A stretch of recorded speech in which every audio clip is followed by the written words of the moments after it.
It's all about selling It's all tickets. Like Karanjor, it's all about the family. It's about selling tickets. Actually, the best part about Comicstaan, I know there is a winner and there's a runner-up, but the reality is that all the contestants have a fan base now. I'm all for freedom of speech, but I do understand that different platforms have different responsibilities. True. It's always nice when someone steps in, honestly, regardless of their gender. But the fact that more and more women are stepping into it, it helps because there's a diversity in voices amongst the women too. It's a very personal thing. I think that considering where I come from and the kind of financial background I come from, you know, it's a very classic English-speaking poor person is what. Yeah, it was such a two-faced thing that now I'm very glad for the monetary opportunities, man. Like, it's thank God for that. It's very nice. Very well answered. Very well answered.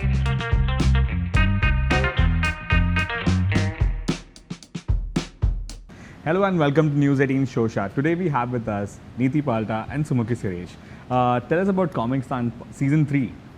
Super exciting. We're back with Season 3. The format has changed. There are 4 judges now instead of the 7. But we have 7 mentors who are individual mentors who will be mentoring each of the rounds. And the contestants, the 8 this time, are just superb. I think they've worked really hard, and since we shot during the pandemic, it was a lot of highs and lows, so they really battled all of that, and I think we've put together a great show. It actually feels like season 1 again, you know. That's the energy for the whole thing, so can't wait for everyone to watch season 3. That's nice. Neeti, how was your experience this time at Comicstaan? I loved the collection of contestants we have from different cities, different towns, bringing different flavor. It's just freshness all around. And you know, they're kind of neck and neck. If someone has a forte in one round, the other one is better in the other genre. And so till the end, you're kind of rooting for all of them. That's Correct. the beauty of this one. Correct. Sumukhi, tell us, has the, like she says, it's fresh. So, but has the, probably the contestants changed or evolved over the years of Comicstaan? You know, I think, which was interesting, I think the show sort of evolved rather than, I would say, the contestants, is because, like, first season was everyone was sort of getting together, everyone was trying to figure out what is it. So there was the newness to it, which you enjoyed. Second season really showed you, like, some established comics coming together and showing you the craft, which is great.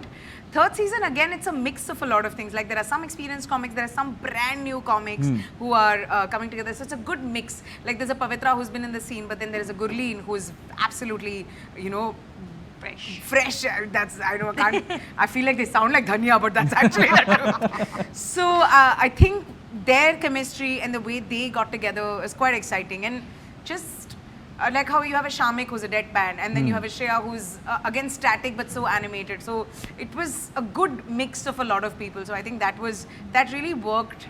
The combination really worked. True. Yeah. Neeti, as a judge or as a partner, as a mentor, have you learned anything from these comedy students, or probably the ones who are aspiring to be comedians? All the time.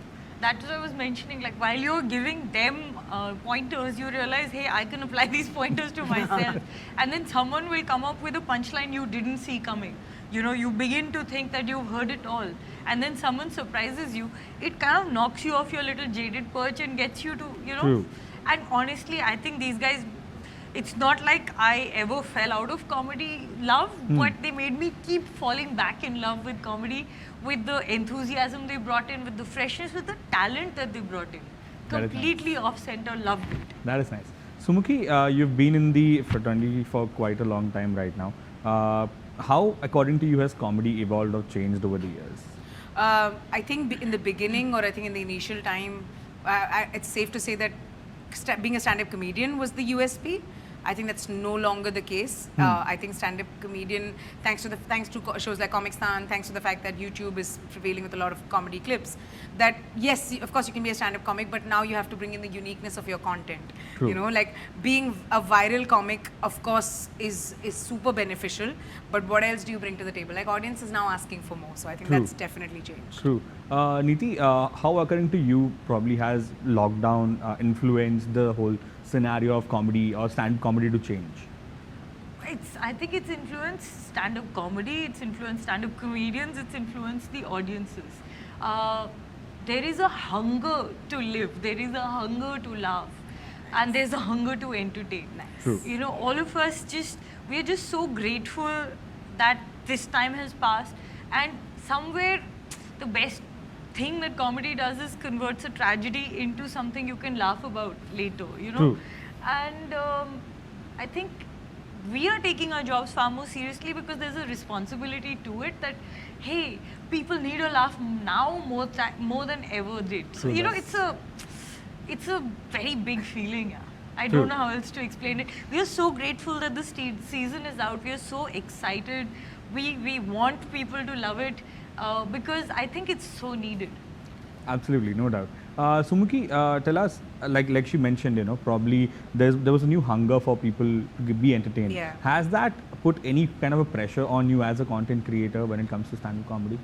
No, yeah, because I think in the last 2 years it has been tough for live stand-up comedians because yes, we of course adapted to Zoom shows and there are a lot of comics who are doing a bunch of things. There are comics who are doing just stand-up and that's where they, you know, that's exactly what was bringing in the bread and butter. So I think she's right, like the energy is very, everyone's out there to be like, no, we got to catch up. What we've lost out in these 2 years, we got to catch up. There's a freshness to their content as well. Like they want to do more than the usual to make sure that everyone's entertained. True. So I mean, in hindsight, it all sounds nice, but I think it's been a tough 2 years for sure for live stand-up. No doubt, no doubt.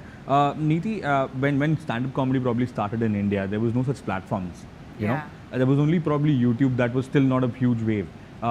If you guys ever had a chance, you know, if these platforms were there, do you ever feel you probably would have been in a much different place? I think the struggle helped us actually. The struggle helped us get where we are. We don't take things for granted. And it's, how do you say that the strongest metal comes from the hottest of places, True. right? And somewhere having struggled through these, having struggled for attention, struggled for platforms, we've all become better comics. It wasn't handed to us on a plateau. But that being said, I'm glad that there are platforms there that can focus and highlight, because there's so much talent there now, and there's so many new aspiring comedians coming in. So we need platforms like this for those voices to be heard, because it's only fair. No doubt. I wish Comicstaan was there in my time. For sure. Very much. Yeah, I would have, because it would have really helped. Yeah? For sure. Because also it gives you like time to explore all the genres, right? True. So it gives you, it sort of puts out all the skills that you have, and the audience can pick the favorite. And you True can that. see I mean, look at Prashasti. She started as a participant, and season 3 Exactly. she's mentoring. So Exactly. what a fabulous journey. But then, like Prashasti and other contestants who were there, how does these platforms after the show give them probably like a, you know, they get the fame, they are a known figure after that. But then in a real life, how does that help them after Comicstaan is over? I mean, actually the best part about Comicstaan, I know there is a winner and there's a runner-up, but the reality is that all the contestants have a fan base now. True. Like, you know, you don't remember only the winner of Comicstaan. You remember a Prashasti, you remember a Shrija, you remember a Supriya. Like, these people have gotten their own audiences thanks to Comicstaan and sort of announce their tours, announce their stand-ups, put out their clips, which gives them that, you know, that push to sort of go ahead. So I think it helps them, it gives like a sort of a push to make sure that they jump higher and maybe, you know, fill in more audience. It definitely gives them a step up, because there are enough talented stand-up comedians there, but it helps to be a known face, because, you know, tomorrow you're selling tickets. True. People will come and buy yours because they already know you and have related to you and liked what you've done. True It that. just helps. True. My next question is for both of you. At any point of time, as in when you're writing your you know, set, at any point of time, have you ever been in a situation wherein you have to probably tone down a little bit? It can be anything regarding to the government. It can be anything regarding to a topic which is a little controversial, wherein you know that if I say something of this sort, I will probably land up in a wrong place. So It's have you ever actually- been forced to tone down any of your jokes or any set? It's very platform driven and platform specific, I would say. You know, if you enter a boxing ring, there are a certain set of rules. But if you enter like a cricket field, it's a different set of rules. And you have to play by those rules. True. So I think that the same thing applies for comedy, because what we do in pubs, we can't do in a corporate show. True that. And- Of course there's fear and there's of course self-censorship, yes, but okay. But That's what it is. does that anywhere come across your freedom of speech? Well, personally, I'm all for freedom of speech, but I do understand that different platforms have different responsibilities. True. And I genuinely feel that Comicstaan is a show for everyone. True. We've tried our best Yeah. to make it entertaining for everyone. True that. How have you both as individuals in your career-wise, and in a personal space evolved over the years as individuals? Oh. Great, that's an existential question. I don't know. In a way, I'm pretty much the same because when I started, I wanted to do everything. I still do. I still want to do sketch. I still want to do stand-up. I still want to do fiction. So that I think that hasn't changed, and I'm glad for that. But I definitely have. There's a sense of. I know it sounds very, but there's a sense of. There's a sense of wanting to create a legacy. Okay. And I think for me, which is why like I've started my own companies because I'm like, no, I don't want to just be an artist. If it's possible for me to make something bigger out of it, professionally and personally, I'd like to see how that pans out. So that's definitely changed. I bet on myself a lot more than I did when I started comedy. What about you, Neeti? I feel I'm digging deeper in my humor. I'm like, the kind of jokes I'm coming up with, it's not a deliberate attempt at something, it's just coming out of me naturally, and I'm kind of happy about that. Right. Are you both a little more happier? Probably. We have been seeing a lot of new female comedians as well come up. How is that for you guys? I mean, for you guys, they always look up to you guys. You guys were the ones who probably started out in India. So. I mean, I don't know. I hope they look up to us. They do. Absolutely, they do. What if They they're never like, said anything. Yeah, they don't tell it to us. Yeah, they are very like, Karan is great. We're like, yeah. Correct. So how do you feel about this new, probably, I can't say new, but it had to happen and it's Yeah. finally happening. So how does it feel for you guys? It's always nice when someone steps in, honestly, regardless of their gender. But the fact that more and more women are stepping into it, it helps because there's a diversity in voices amongst the women too. So that whole stereotyping of all female comedians, at some point it's got to go. True. Because when there are enough of us, you can't miss us. That is true. I feel that way. Yeah. I'm very excited. I'm so excited for the number of girls who are coming in the scene. The open mic accessibility, go to a tier 2 city where God, the voices are just going to be it's going to be very unique because right now we all, like I know I'm from Nagpur, I moved to Bombay, but Nagpur's not, you know what it is. There is still some sort of access, but to get access within your city, to go to an open mic, to perform, I can't wait, and I can't wait for women and other genders to come forward, and the kind of voices and True. stories we're going to hear, it's so exciting. That's correct. Is probably OTT platforms the new probably future for stand-up comedy as well? Sorry? Is OTT the new future for stand-up comedy as well? OTT is one of the futures for stand-up comedy for Okay. sure, which has definitely helped us because it's legitimized. Comicstaan that way is legitimized comedy by saying there are different genres for it. Yeah. You can fit into one of these spaces. You don't have to be just an observational comic. You can also be a sketch comic. You can also be an improviser. You may be someone who's an alt. You like doing characters, or you try doing meta stuff. So OTTs definitely helped legitimize that. And with all the thing about stand-up comedians is that right now, especially, whatever it takes for us to put our content out there and sell our tickets. We'll do that. Yeah. Can you imagine a huger platform? This show itself is airing in 240 countries. Correct. Can you imagine that sort of reach? And to find that the world is actually not as big anymore, I Yeah. think that's beautiful. Oh no, 240 countries, no. No, right. Oh no. Couple of last questions.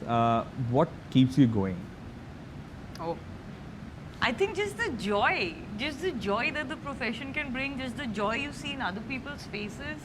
The feedback is immediate, right? You Right. get on stage, you say something that you truly feel, and you see someone relate, react, and then laugh and appreciate. That high that you carry with you is what keeps you going. Hey, I want to do better. I want to make more people laugh. I want to reach out to more people. True. Yeah. Money. Rent payment. No, all of that obviously, but yeah, I think considering it's a very personal thing. I think that considering where I come from and the kind of financial background I come from, it's a very classic English-speaking poor person is what. Yeah, it was such a two-faced thing. that now I'm very glad for the monetary opportunities, man. Like it's No doubt. thank God for that. It's very nice. True. Last question: live shows or OTT platforms? Ooh, toughie. Okay, live shows so that OTT platforms pick us up.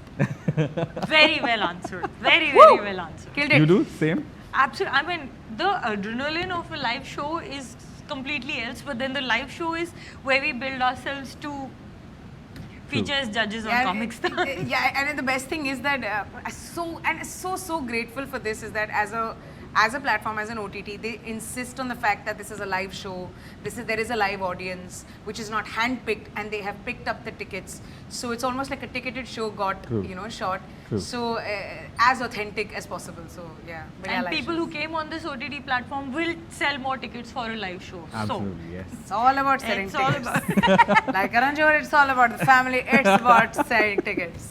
But thank you so much. Thank you so much for your time, and it was lovely having you on News 18 show. Thank you, man. Thank you. Thank you so much.